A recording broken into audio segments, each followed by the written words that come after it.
Hello, welcome back to another episode of Queerpreneurs Unleashed. I'm your host, Dustyn Baulkham. My pronouns are he, him. And I get the privilege and pleasure of chatting with some rad 2S LGBT plus entrepreneurs. Today we're recording on the traditional and ancestral territory of the Syilx Okanagan people, which we honor and respect the land on which we work, live, and play. And today I'm pleased to welcome Sean to the podcast. Thanks so much for being here. Thanks, Dustyn. I'm happy to be here. Yeah, it's good. It's the first time I've actually had some stretching right before. So I got to actually experience a bit of the business that we're chatting about today. Please tell me you feel really good now. I do. I really do. Yeah. And sitting on these balls, it's good. With a little bit of my ADHD, I can kind of move around a bit and not sit so still. But so tell us a bit about yourself. Well, I'm a gay man, a husband, a father of three with my partner Patrick, and identify as he, him, and good human. Yeah. And that's beautiful. Sort of the biggest thing. I'd say being a parent is almost the bigger identity these days, as opposed to, swanky urban gay male, or even when I was a dancer. Like, those identities are a little bit put away, right, or just not in the foreground as much right now. So actually, and this is actually our first time being in the Vernon area recording. It's been almost all Kelowna except for this last week. We're actually in Kamloops for our first one there as well. So it's good to get outside home turf. But how long has Vernon been home? We moved here in 2015. Okay. My partner grew up here, though. They moved here from Vancouver when he was 10. Okay. And in and out and stuff like that. But we met, and he moved to Toronto, where I was, for quite a number of years. And then we moved back once we had children. And it felt important to be closer to family. His is here and mine's in Alberta. Okay. And to give our children history and connections broader than just Patrick and I. Right. So we moved to the Okanagan.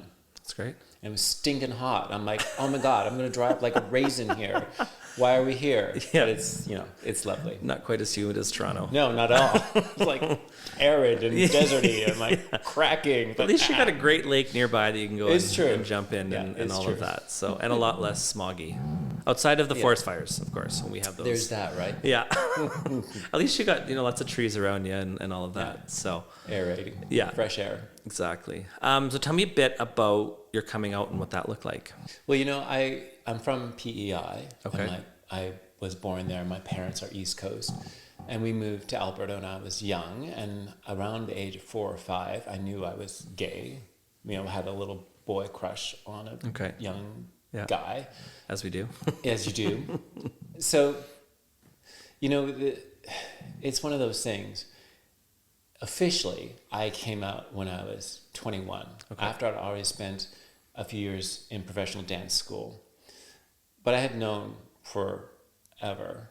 But growing up in a small town in Alberta, you just wouldn't say that at all. And the thing is,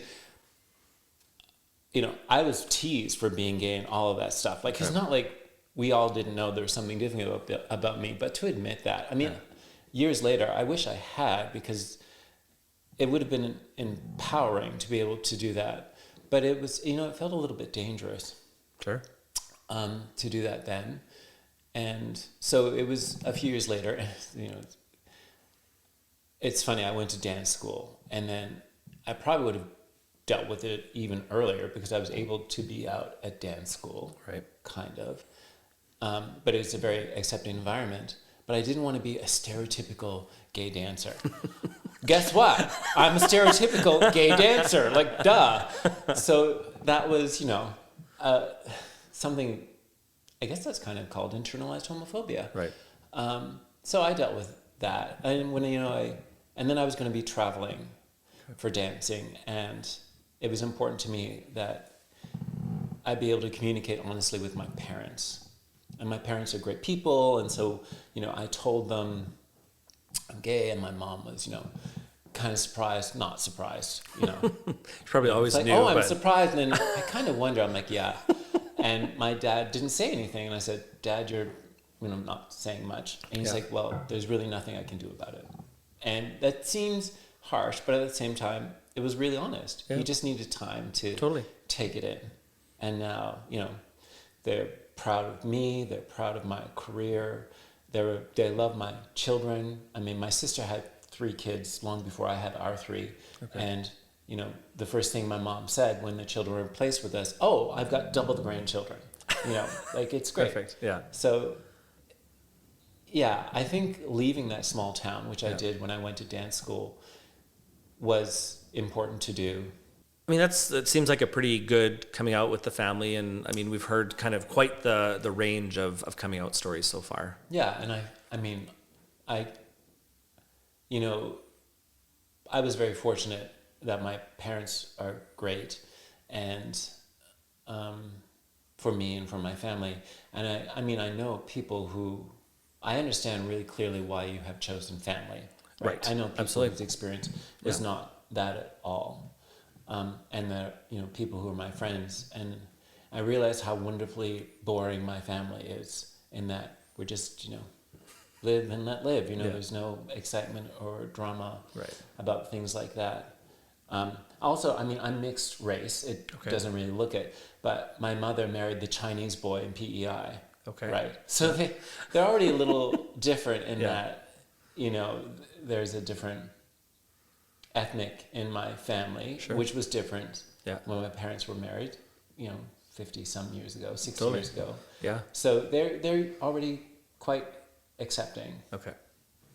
It's good. It's helpful. I mean, part of also chatting with this is just showing no matter what that first part of your life was and what that coming out, excuse me, what your coming out was, that you can still be successful in what you do. Absolutely. Right? Whether it's been good or bad.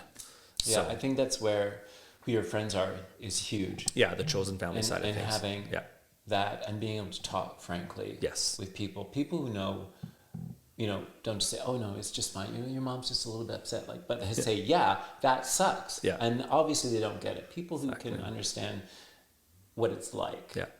I think that's really valuable and important in a small, marginalized community. Yeah, absolutely. I love asking, and this is something newer that I haven't always been asking, is something that might be unique about you that many people might not know. Oh, well, I think I've said them all. Yeah, okay. Yeah, like father of 3, that's unusual. People might not know that. Yeah. And I mean, I had a full dance career before we moved here. Right. For 25 years. Okay. And that's, you know, a different kind of thing. Yeah. I don't think there's anything really surprising. Okay. Fair enough. What type of dance? I was classically trained. Okay. So I was with a ballet company for a while, and then I switched to, when I felt, it's interesting, ballet was great because it's like rules, you know. Right. You do this, your shape should look like this, you do this on the time. And that was great as a young man. And then I wanted to switch to modern and contemporary. That excited me more, but you're much more independent and need to put yourself out there more.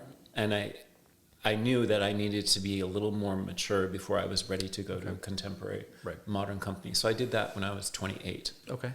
And I went to Toronto and worked with a lot of companies there and choreographers. Toronto Dance Theatre I was with for 9 years, and it was great. And I've been able to dance on tour and things all across Canada, into the States, Europe, Asia. Okay. It was kind of like joining the Marines, but without all the other guys and the threat of abusing your life. Right. You know. We've actually worked with Ballet Kelowna a couple times. Oh yeah. So we recorded, done some streaming over the pandemic, and then a little bit of recording afterwards. But we were it was 2 weeks ago. 2 weeks ago, as of this recording date, that we went and watched the Ballet Kelowna. Oh yeah, you saw Mustard?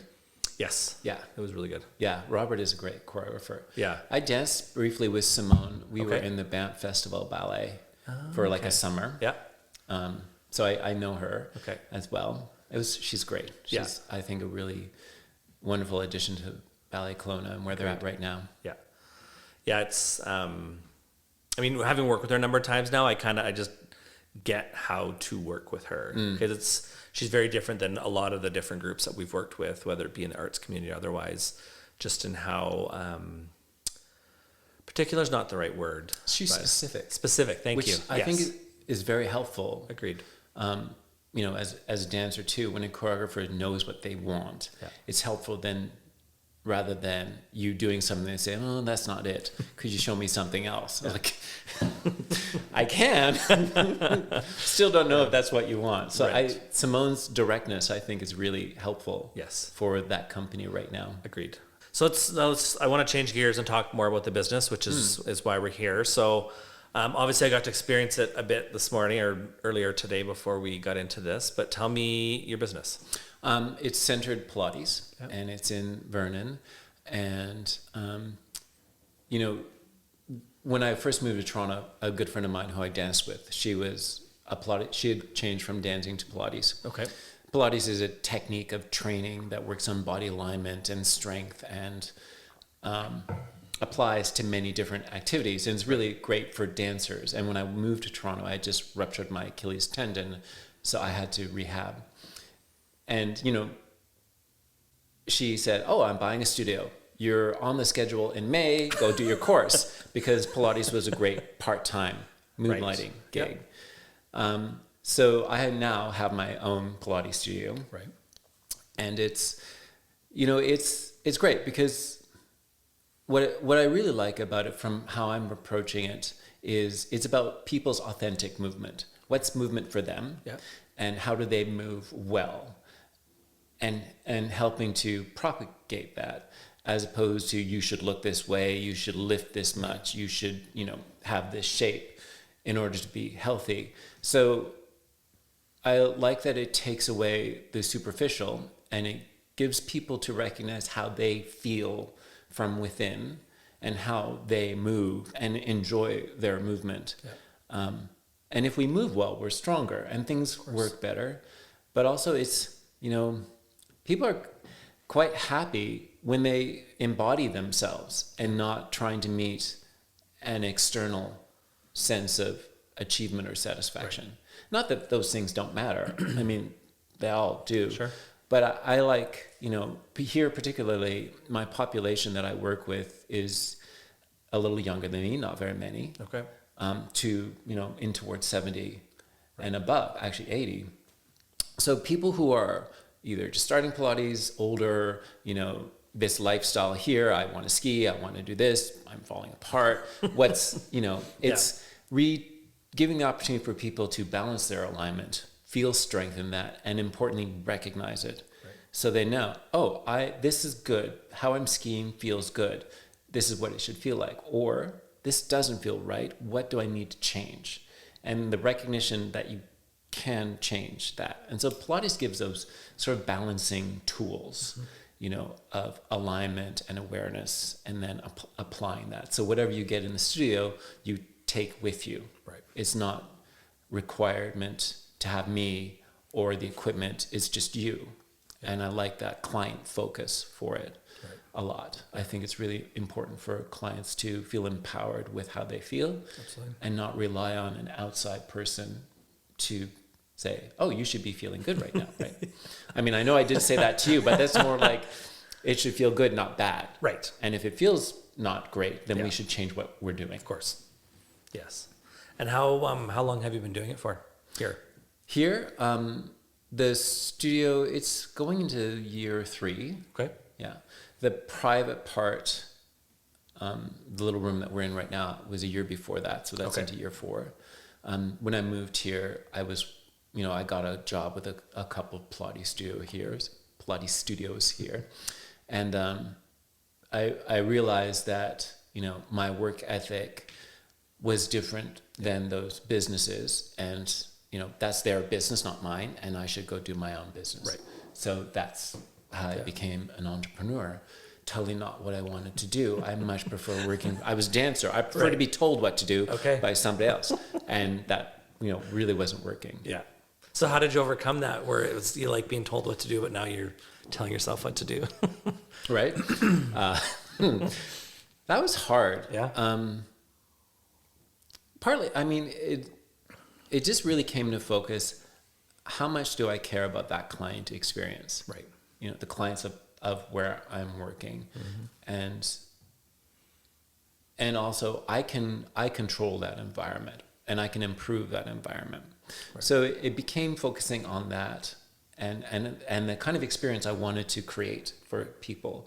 and that helped, make this change to me being my own business. Right. And I started gradually, I started teaching in the spare room in our home where it's had a separate bathroom. Okay. And then there was COVID, and I started teaching in a little cabin. Yeah.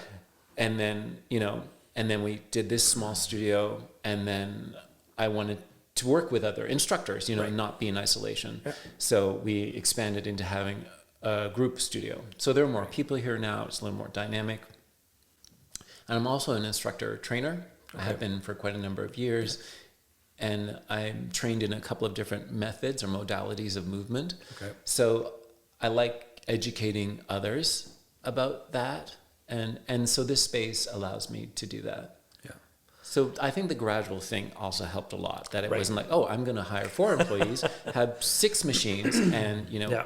build a 1,000 square foot studio right. now. Yeah. Right. That I would have said no. And I think that's a more common path with entrepreneurship is kind of, especially if you're used to, a previous life where you're told what to do. So yeah. you dip your toes a little bit, right? Yeah. And it's not as big of a risk to get started. And then you can kind of continually grow from there. For sure. Yeah. And a good advice I was given was, so, you're good at what you do, right? Mm-hmm. You're a producer. I'm an instructor. I'm good at what I do. Absolutely. That doesn't necessarily make me a good business person. Right. And so I want to develop business that allows me to do what I do, but can run itself, contribute to the economy of other yeah. people right. or to my clients. That's not just all based on me. So I had to really change from I'm a good instructor to what should my business be yeah. to support other people, which also supports me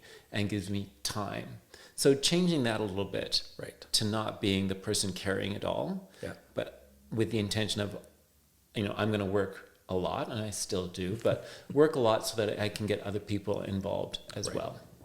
So in that aspect, so do you contract out some parts of the business? Is that I have three instructors who work here, okay. just a few hours a yeah. week, and they have a couple of private clients. They're teaching group classes, and that's sustainable, right? Right. And having 4 people in a group rather than just one instructor, one client, which is a great ratio for the client. Sure. But group classes can be really fun too. You get Absolutely. That group dynamic. So, yeah. and that also excites me to not always be so intensely focused, right? To have a broader, lighter vibe, right? Yeah. Like we're going to work out today, or it's about fitness. And that's the other thing. Private classes are often related towards rehab or individual goals and needs, right. whereas group classes can be more about good movement, but general fitness, which right. we all need. And they don't have to be as, I keep going back and forth. You can see there's a bit of gray. There's a bit of gray in it. For sure. There's both have their benefits. They don't have to be, group classes don't have to be super specific, but at the same time, I have specific levels. Right. So if this is appropriate for you, you can be in this group class. Right. This group class is not appropriate for you. Yeah. And, come do some privates, but I don't want you in that group class because I don't want it to be unsafe for you. Of course. And I don't want it to detract from the experience of the other clients who are used to a certain speed or pace or intensity. Yeah. So there's some recognition and why you have levels right. that people, you saw how complicated the equipment is. If you're unfamiliar with it, you yeah. could get hogtied and left around a tower and, liability. Yeah, or like let go in a spring and it goes, yeah. You don't need that kneecap anyway. No. Right. Someone, gets a concussion off that. But yeah, exactly. Yeah. I don't want that. No, really don't want that. Liability. Yeah. Trust me, I've been through that with insurance. Yeah. It's not fun. No. Yeah. But that's why we have insurance. How does, and maybe it doesn't, but how does your gay identity play into your business? Well, I don't know if you heard how I introduced myself. Mixed, straight, gay man, husband, 3 children. I'm kind of a very visible minority here. So just being me, I'm practically a rainbow flag. Right. I thought about putting Love is Love on the studio window. And I'm like, I feel like people get that just by knowing me and coming to my business, right? Yeah. I don't come out to clients. Right. I say, that's my husband Patrick driving by on the tractor in the orchard, you know, which it's a weird experience. But I think how it impacts my business is that, and I've become more conscious of this, I tell people what I'm doing. Okay. You know, I went to gay pride dance or gay bingo. Yeah. You know, I'm concerned about the protesters against trans rights in schools, gender equality. So I talk about those things that I care about. Absolutely. And I feel like that's, you know, a lot of people, when you have a small business like this and you work quite closely with people, you end up attracting like-minded people. Absolutely. So a lot of people who come here already are on a similar wavelength of open-mindedness and equality. Yes. And also, I do think, though, I am educating or exposing people to a queer identity, what it could be, and how it can be very different, but also it's not that different. No. I mean, I'm a parent. Absolutely. We're in White Okanagan Bible Belt. I'm one of many, many, many, many other parents here, you know. So Absolutely. There's a lot to relate there too. But I feel like that's my business, is exposing people to their own movement. And I hate the word acceptance, but recognition of others. Absolutely. And even within a group situation, like if you think of going to a gym or something, there can be a competitiveness or a judgment, and that's not here.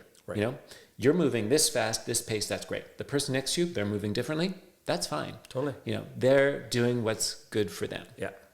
You can drive the instructor crazy when everybody's moving at different paces and you have to like zoom it in, but they're doing them and they're doing it safely and well. Right. And you're doing you, and that's a gorgeous thing. Absolutely. So I think that acceptance on all levels is what my business is doing in the greater community.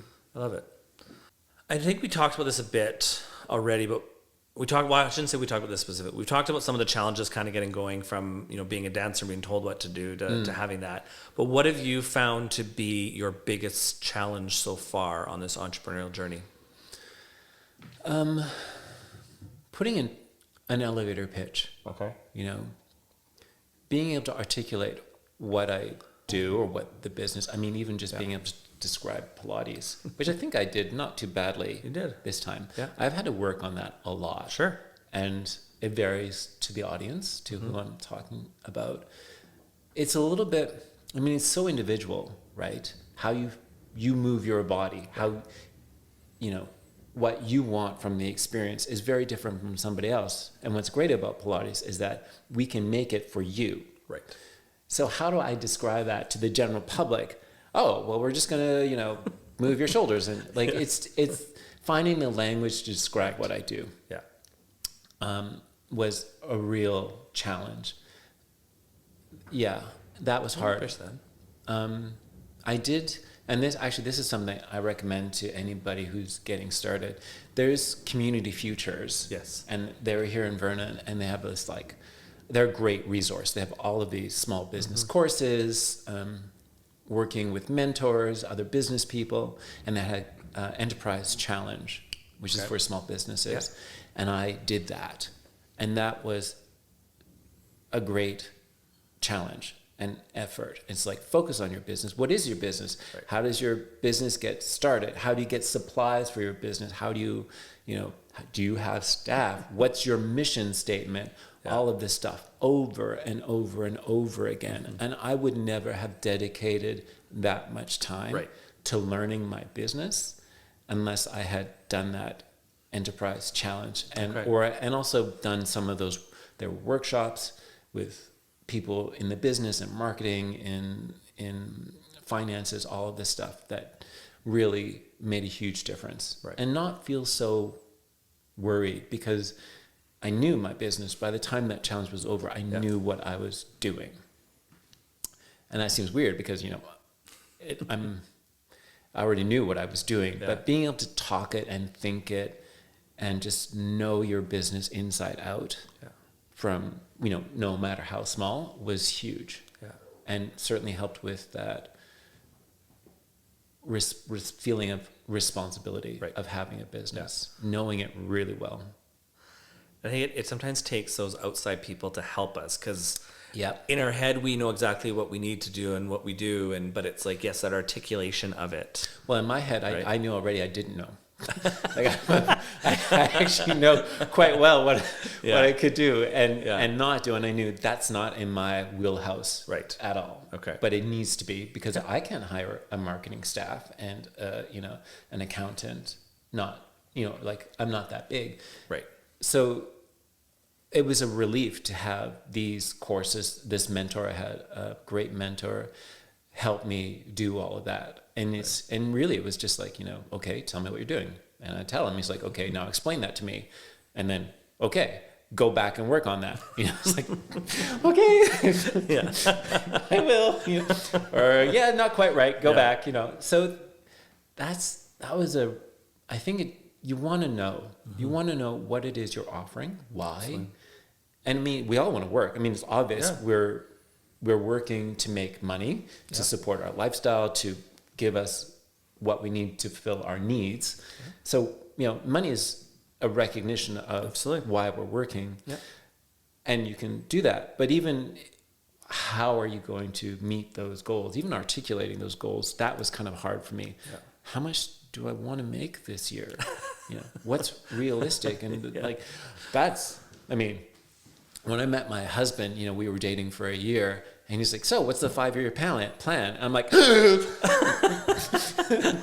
don't know what we're having for dinner, and you're talking 5-year plan. Like, that was like, boom, shut down. I was very much an in the moment kind of person, and that has changed a lot, to being able to think in the future and not feel like, I have to have an answer about how we get to the future.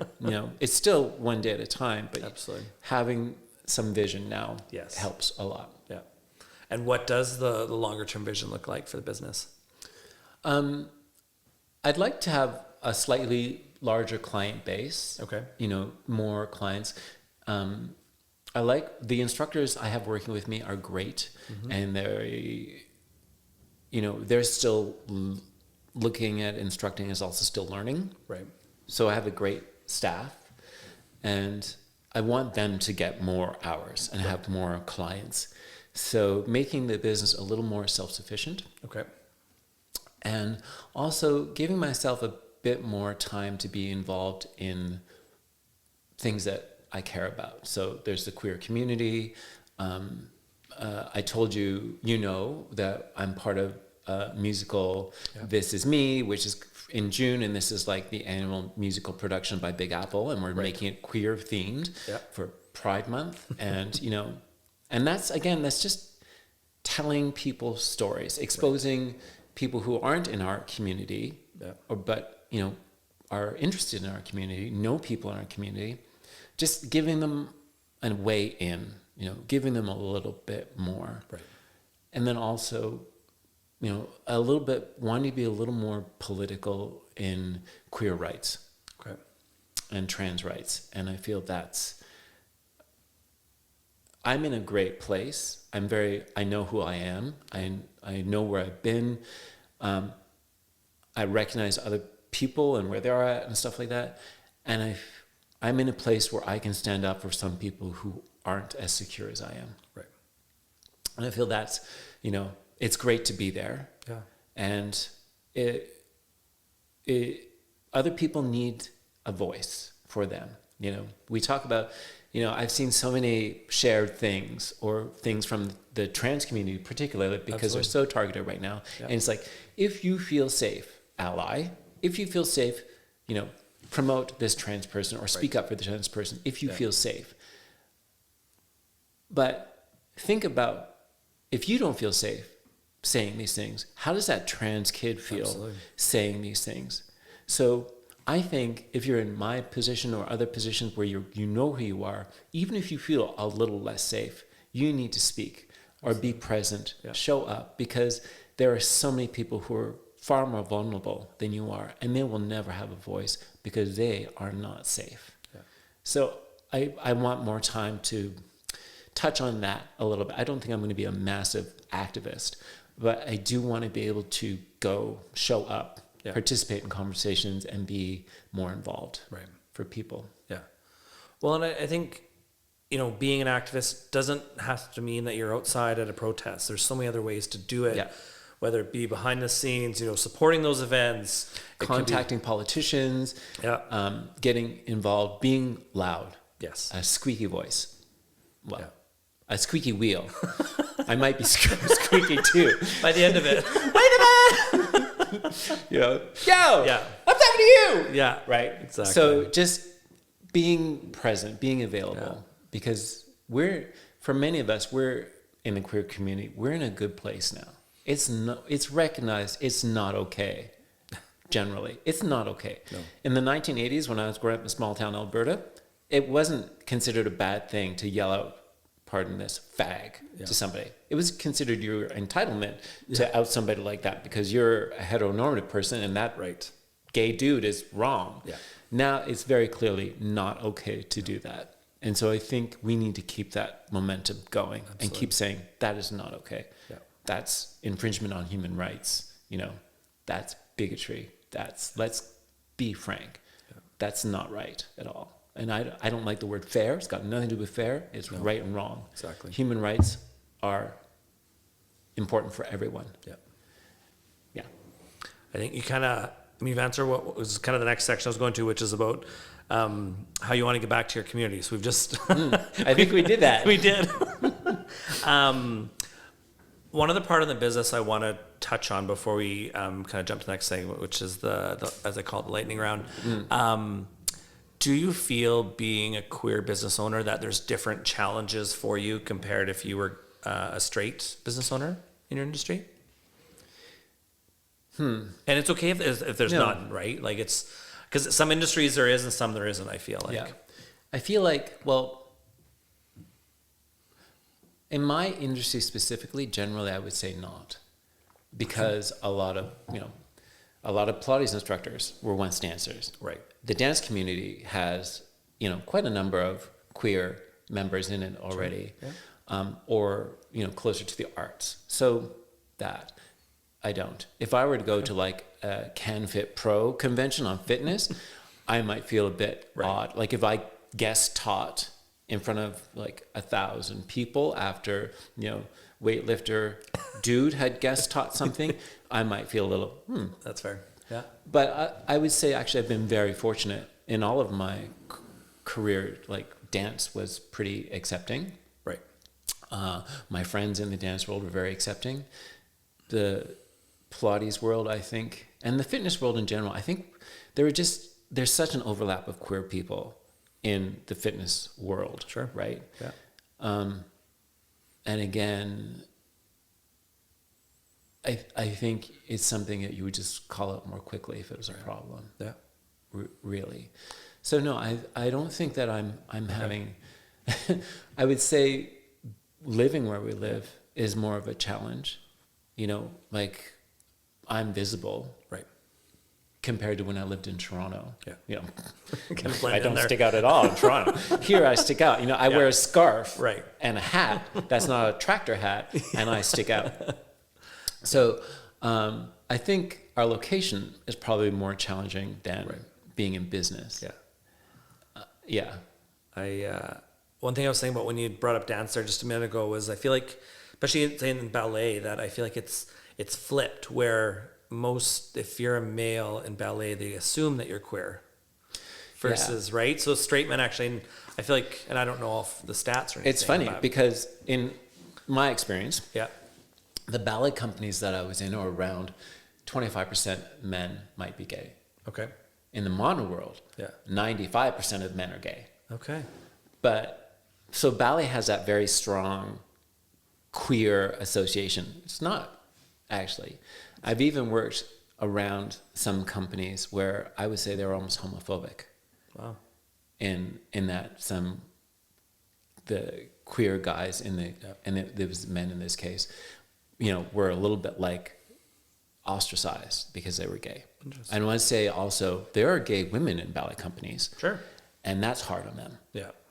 Because you're expected to be a gay man in a ballet company. Not expected to be a gay Snow White or a gay Cinderella or, you know, a gay white swan, Yeah. right? So for women, I actually think coming out in a ballet company is a lot more challenging than it is for men. Yeah. I know that. Actually, a very good friend of mine, when I was with Alberta Ballet, she, you know, came out and had a girlfriend, and it was hard. Yeah. You know, like, yeah, it was not cool. And I would say the dancers in that company are pretty reasonably respectful, but she still got a bit of flack on that, you know? And yeah, I'd like to think that's different now, but I haven't been around a ballet company like that in a while. Yeah. I do think the arts world in general has had quite a reckoning over the last 5 years since Me Too. Yes. And I think they're taking, you know, the assumption maybe, oh, we're an arts group, we're all open-minded, da-da-da-da. I think that's no longer an assumption. Okay. I think organizations are recognizing this takes work. Right. We have to work on that. Equality is not. It's an effort. It's a recognition. Yeah. It's giving people a chance to hear them and not being defensive and, or of course I'm an ally, or of course you're accepted. It's really hearing someone. So, yeah, no, being in the ballet world or the modern dance world is a pretty safe place for me, for sure. Yeah. Yeah. Yeah, it's interesting that it's different for men versus women in that sphere. Yeah. Right? You would just, I mean, I would particularly in the classical world. In the modern dance world, that bias isn't there as much, but women are expected to be very feminine in the ballet world, right? Ethereal, feminine, delicate, you know. So there's quite a stereotype on them, and it's quite different. Yeah, as you say, unexpected. Yeah, it really is. Okay, I'm going to switch things out. We're going to go to the lightning round. So don't think about the answer, just whatever the first one comes to mind. It's just, you're literally picking this or that, or at one point I think it's yes or no kind of thing. So, okay. And so just, preference, dinner at a fancy restaurant or home cooked meal? Dinner out. Dinner out. I love cooking, but it's so much work. I'd rather go out. Multiple short vacations or one long one in a year? One long one. Yeah. Mexico or Hawaii? Neither. Spain or Portugal? Portugal. Vancouver or Victoria? Vancouver. Early riser or like to sleep in? I was a sleeper in night person, and now I get up at 5 a.m. because we live on a goddamn farm. So now I'm an early riser because that's when I have quiet time. That's fair. I hate admitting that though. Yeah. I've been working on becoming a better early riser, but it's a work in progress, especially with my other, like with my business. So yeah. If you have a choice, driving or flying? Biking. Okay. Audiobooks or real books? Real books. For the business, do you more of a debit or credit card user? Credit. And bank or credit union? Credit union. Yeah. Dog or cat person? Cat. I have a dog and he's sweet, but I'm a cat person. Okay. Spotify or Apple Music? Neither. No? Okay. Popcorn. Are you a popcorn person? Well, yeah. Yeah. I just find it's one of those things that people kind of love it or hate it. There's not usually too much in the middle. I'm actually quite on and off about it. Like, it's like, oh yes, popcorn. Oh no. I'm usually popcorn. Like, I'm like all for it. Pineapple on pizza? Sure. And you do you. Yeah, fair. But do you like it on pizza? I don't mind fruit. No, that's fine. Okay. Just short answers for these next couple. Favorite type of music? Pop. Okay. Dance tracks. Trance. That's it. There you go. Trance. House trance. Now I'm ready. Yeah. Favorite time of year? Christmas. And favorite place to travel for vacation? I don't have one. Okay, that's fine. And I just got a few last thoughts or questions for you to kind of wrap things up. Okay. How do you handle work-life balance and self-care as an entrepreneur? Ooh. That is hard. Yeah. I try to move. Like, it's the irony is that as an instructor, I teach people.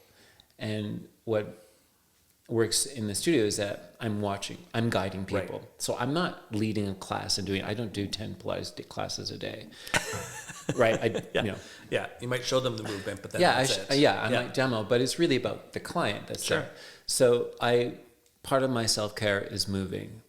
Yeah. When and dancing. That was hard when I retired. I bet. I didn't realize how much dancing was my self-care. Okay. So when that was gone, I kind of crashed. But dancing is really important, and moving. So if I get out to a night, actually, the last dance party you guys had for Vernon Pride. Oh, at the Elks? I danced for hours. Yeah. And it was fantastic. It was so therapeutic. Actually, an old dancer friend showed up, and we did like a contact improv jam. Amazing. It was so great. I love it. So that moving is really important for me. And then turning off your phone. Right. When I leave the studio, my phone is on silent or off. I try really hard not to respond to clients, even if it's a quick thing. Yeah. I want to set those boundaries, and I think that's really important. So the phone is off at 5, and if it's over a weekend, I don't respond to any communication until Sunday evening. Okay. So people know. Yeah. But I think it's important with technology making us so accessible to not be accessible. Right. Your technology is for your convenience. True. And cutting that off. Yeah. I think that's important. That's great. Work-life balance. Yeah. And how about how to be resilient as an entrepreneur? Because it can be tough and challenging, right? How many times did I say COVID today?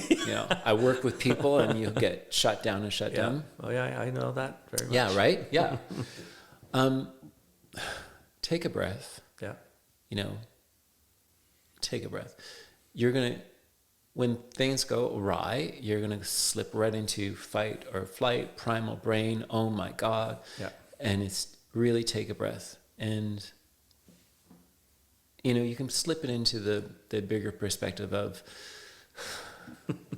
I can still eat right now. Yeah. I still have a roof over my head. Hopefully you do. I still have people who care about me or people that I can go to. And then also talk about what the problem is within your business, even if it's embarrassing. Yeah. Like money is always embarrassing. When Patrick and I were together, we bought a house and I had to confess my finances. Right. Yuck. Hated. I was so angry about that. We had quite some arguments about that because it's so personal and it can be so embarrassing if you feel you're in the red, right? Or not high enough in the black. But get help. Talk to another business owner. Talk to your bank. They'll help you if you have a good relationship with a person or a mentor, but don't stew alone. Yeah. Even if it's just a good friend who doesn't know your business, but you can at least get your worries out, your frustration out, your concerns out, because it will help you get perspective on them. Absolutely. And unless you're a medical professional, it's usually not life or death, right? You've got some time to breathe. Yeah. So breathe. Yeah. That would be my advice. I always joke with people that are like, I didn't want to text you because it was late. I'm like, it's fine. My phone goes to silent when I'm asleep because I'm not in a business that's life or death. So, and honestly, if someone was to pass, like there's nothing I can do. So I might as well enjoy my sleep and then have a good sleep and deal with it when I get up in the morning. And my parents and like one or two of the people are able to get through my do not disturb. And it's because I also know that they will never call unless it's an emergency. Yeah. So yeah, I completely agree with that. And that's a good point. If it's that urgent, you're too late anyway. Yeah. So, right? Mm-hmm. Yeah. So, any books or podcasts that you listen to that you'd recommend? So, huge thing in the fitness world right now, and he's all over the place, is Dr. Attia. Okay. He's got this book called Outlive. And, it's a lot of science behind it. It's a good read. And we live longer now, right? Our life, my mother-in-law just passed away. She was 98. Wow. So we live longer. Great life, yeah. But can you move well when you're 98? What is your quality of life like at 98 if you can't move well? Right. So longevity, we want our quality of life to match our lifespan. Right. So this book, Outlive, really quantifies that a lot. And, I'm 52. And if I want to feel like I do now when I'm 70, I need to train to be a 70-year-old. Right. Actually, I think that's a good way to put it. Yeah. I'm hoping to live to 70 even. Before I had kids, I thought, when I'm 40, I'm good to die at 40. My friends all make fun of that. They do. When I turned 25, they were like, oh, you're halfway to gay death. Right, exactly, totally. So now I have kids and I care. Yeah. And I'm, not that I play with them, but I want to be there for them. Absolutely. And so you have to train to live longer. Yeah. And I think this book, Outlive, is a great resource to get that into your mind, what that means, the effort that's involved. I mean, some of it is very, he's a man of resources. So he talks about all this testing, stuff like that. You don't have to do that. No. You just have to recognize life. I can't coast now. I could. Yeah. But it's effort to keep going and feeling good. And it's a good effort. Absolutely. So enjoy it and take pleasure in it. And, because at 70, things change. Things change at 50. Things on a cellular level that we can't stop. Right. So you have to do what you can and enjoy movement. And so anyway, that's my book. That's great. I recommend that. He probably has podcasts. He talks with other health professionals. Don't get sucked into doing multiple blood tests and finding out your hormone, But I think it's a good read. Yeah. And it's an easy read. Well, I think it's sometimes too much information can almost be a bad thing in that sense, right? Because then you go down the rabbit hole. Well, oh my God, right? So, and I think when you were talking about living longer is the people's whose house I take care of in Kelowna, like he's 70 and he's got more energy than most 30-year-olds I know. Like this guy does not stop moving. Like he's always got a project, always stuff on the go. Mm-hmm. And I was joking with his wife. I'm like, honestly, if he ever stopped, is probably when he would fall over and be done. Mm-hmm. Right? Like that's just how he's trained his body. So he just needs to keeps doing it. Right. Yeah. And yes, he has his down days like anyone does, but you can think of our bodies as an ottoman, a wind-up toy. Yeah. If we move it, we're winding up our springs and we keep moving. Totally. Movement is self-fulfilling. Yeah. And just like even just the basic structure of our feet, it's like a bunch of little springs. And every time you walk, you get a spring and that is winding you up. Yeah. So, I mean, on the far end, my mom is probably not going to watch this. She retired at 55 and wanted to read. And that's what she has done. Okay. And orthopedically, she's a bit of a nightmare now. Right. Because she stopped, walking and stuff, but wasn't involved anymore or as active anymore. And that's, that's her, that's fine. Absolutely. But, it's her hips are toast. Sure.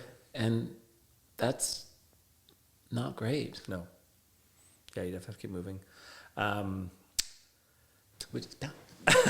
Exactly. I like it. So it's been nice to move around a bit. Is there anything else about your business that we haven't touched on that you want to talk about before I ask kind of my last question that I have? No, I think we've in a lot of different moments. Totally. I think there's a pretty complete idea of what it's like. That's great. And I always like to close up with if someone's watching this and they're considering, an entrepreneurship journey, what advice would you give them? Talk to other business people, even if it's not directly related. Yeah. Go to community futures or like your chamber of commerce or something like that. Some type of business support group. Yeah, kind of thing. There are government-funded organizations for entrepreneurs, totally. And they really want to encourage that. There can be granting opportunities. There can be the competition that gave me a lot of resources with mentorship and education. Yeah. So you don't have to be, I have this idea and just produce it on your own. Right.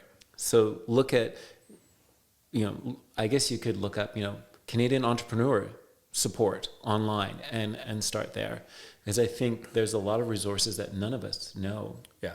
I didn't know to go to Community Futures. My husband, who's been an entrepreneur forever, he knew. And he said, well, you should go here. Yeah. I'm like, oh, okay. Who knew? He was right. Well, there we go. We got to have him on this podcast at some point too. Yeah. Well, there are so many groups out there because I've worked in economic development, prior to having Rebellious Unicorns and between Small Business BC. And the interesting, I think, too, is while there's community futures all over the place, all of them operate very differently too. So you do got to be a research. So maybe it's a chamber one place, community futures another, someone else somewhere else. But I think the federal government does have a really good resource bank. A lot of them, because most of them are federally funded, right? Because they know they're going to get people's taxes that way. Right? Right? Growing business They want is your good. money. Yeah. And I want them to have my money because I want my kids to be educated. Right. So, no, I would take your idea, Yeah. talk about it, Agreed. start small, Yeah. and, have fun. Agreed. That's great. Well, thanks so much. My pleasure, Thanks Dustyn. for the movement today, for the discussion. I've really enjoyed it, and seeing your beautiful property here. And yeah, thanks for tuning in to another episode of Queerpreneurs Unleashed. We'll see you next time. Thanks, Sean. Thank you. Bye. Beautiful. That was great. Thank you.